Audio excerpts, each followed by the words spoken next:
गुडारी police थाना परिसर में नूतन अपराधिक आईन सचेतन शिविर अनुष्ठित। गुरुवार पूर्वाह्न प्राय 11 घटिका मध्याह्न प्राय 12:30 पर्यंत रायगढ़ जिला गुडारी पुलिस थाना परिसर में नूतन अपराधिक आईन सचेतन शिविर अनुष्ठित हो जाइछि। गुडारी थाना अधिकारी श्रीमती विश्वबंदिनी बाग नेतृत्व में अनुष्ठित होता यह शिविर में सब इन्स्पेक्टर रुद्र मुदुली, संजय छत्र एवं सुलोचना बेहरा प्रमुख मंचासीन थिले। नूतन आईन तथा भारतीय न्याय संहिता संपर्क में उपस्थित जनसाधारण को अवगत करते थाना अधिकारी श्रीमती विश्वबंदिनी बाग। एहाछड़ा सहर में ट्राफिक समस्या और ट्राफिक नियंत्रण गुणीगारेडी नहीं साधारण लोक सचेतन करते बाल्य विवाह रोकवा और ग्रामांचल में यार प्रसार करने पदक्षेप नापी परामर्श देते।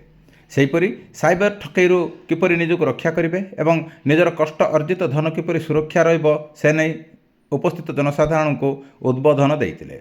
एबे साइबर ठक मैंने ओटीपी बदल में भेरिफिकेशन कोड भली नूतन शब्द व्यवहार कर लोक ठकिबा आरंभ करते। तेणु साइबर ठकों ठारू किपरि दूरे रही उपस्थित जनसाधारण को कहते। निजर व्यक्तिगत तथ्य क्या न देवा एवं डिजिटल अरेस्ट संपर्क में सविशेष उपस्थापना करते।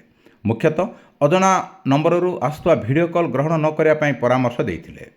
मंचासीन 3 सब इन्स्पेक्टर पुलिस सह साधारण जनता बंधुत्व भाव रखापी कहवा सह पुलिस को आवश्यक स्थले सहयोग करने परामर्श देते। यह कार्यक्रम में स्थानीय आईनजीवी, बुद्धिजीवी, सरपंच, सांबादिक एवं साधारण जनता उपस्थित थिले।